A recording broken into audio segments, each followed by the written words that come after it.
struggle with finding your art style? Is it really frustrating because every time you draw it feels off or it doesn't feel like yourself? Then this video is perfect for you. Hi, I'm Momchiko and I am the artist behind Momchicozy. I am a digital artist who draws cute, wholesome, category art, and you will understand why I use so many adjectives in just a moment. I'm here to help you find your art style in just a super beginner-friendly method that just takes 10 steps. It took me months to find my art style and a lot of trial and error, so I'm here to save you time and frustration and just go straight to the point, which is finding your art style. Step 1. Write down what you don't like. Sometimes we struggle a lot having a blank page and having to think, what do I like? I don't really know. Sometimes it's easier to know what we don't like rather than what we do like. For instance, in my case, I knew that I was not into realistic art. I know all these things because it's things I have looked at and I was like, okay, I enjoy looking at it, but I don't see myself producing that kind of art. Make a list with those types of art that you don't feel like creating. It's not that you don't enjoy them, you can enjoy looking at them, but you don't see yourself as an artist creating these kind of pieces. Okay, first step done, you're doing great. Let's go for step 2. Pinterest. We're gonna use Pinterest a lot. Why is Pinterest a great place for our method? It's because you can create a board in which you can pin digitally all the ideas and everything you find that you think it's interesting. What are we gonna use Pinterest for? Now we have our list with things that we don't like, so we can get an idea of what we like by thinking about the opposites. For instance, if we have written that we don't like art that looks gory or it's horror oriented, maybe we can try to look for something soft. Or the other way around. If we don't like cute soft things, we can try and find darker stuff, for instance. And here is why Pinterest comes in handy. And it's because you create a board called Art Styles. I have one and it's been so useful for me. So you will create a board that's called Art Styles, or really whatever you want to call it, and you're gonna pin there all the images that you see that catch your eye. It doesn't matter really that you don't feel like you're not gonna draw that, but if it catches your eye, even if it's just for a second, and you're like scrolling down and thinking about that image still, just put it in your board. Okay, now we've got our Pinterest board called Art Style or whatever name you gave it, and what we're gonna do is step number 3. Write down adjectives or words that come to our mind.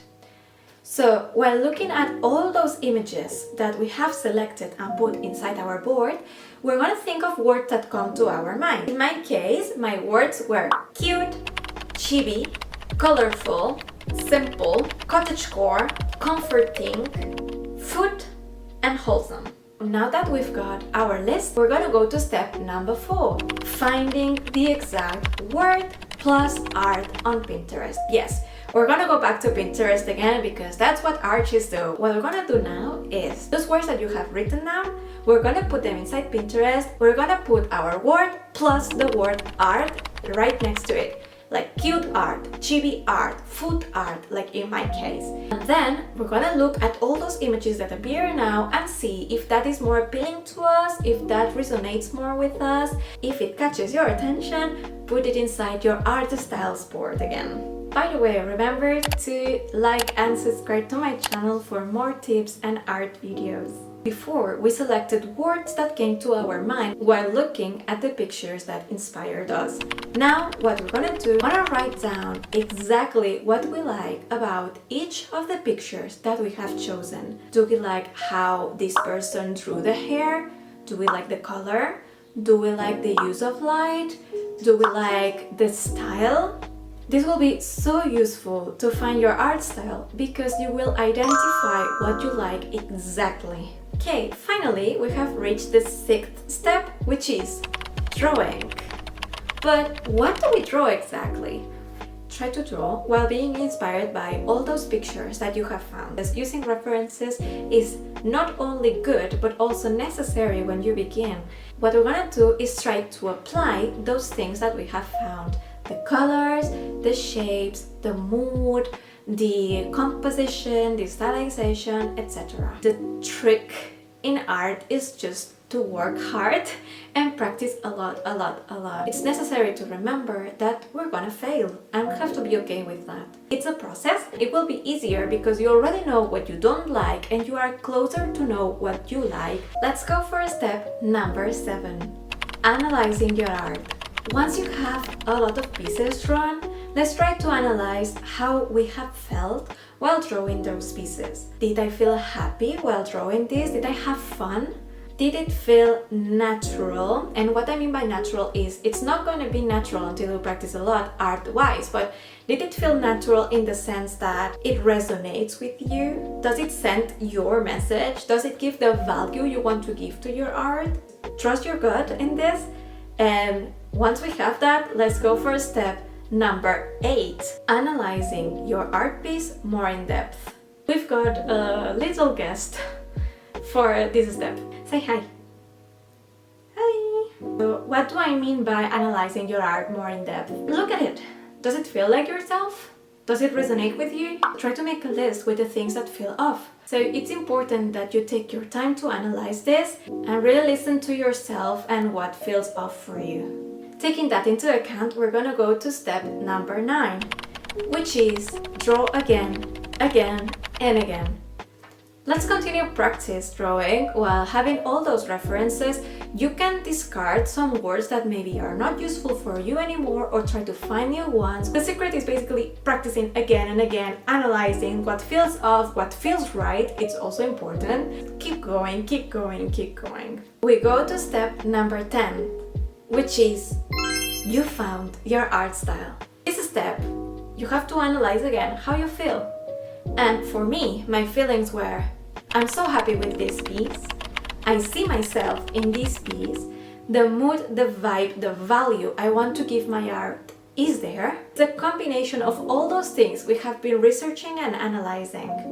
It doesn't have to be perfect, it has to be you. And that's what matters. There are a lot of artists that are amazing out there, but that's not a reason to be discouraged because there is one thing that these people are not doing, and it is being yourself. You can only be yourself, you're unique, and that's what makes your art stand out. What matters is that you are reflected in your art. If you put your heart into it and it feels like you, it's easier to feel better while creating than just feeling frustrated because you're trying to copy someone. What will work for you is being yourself. Don't get unmotivated because there are people who are successful, because these people, what they are doing is opening the path for you and your unique art style. I hope this video was useful for you, that it made it easier for you to find your art style or at least get as close to it as possible.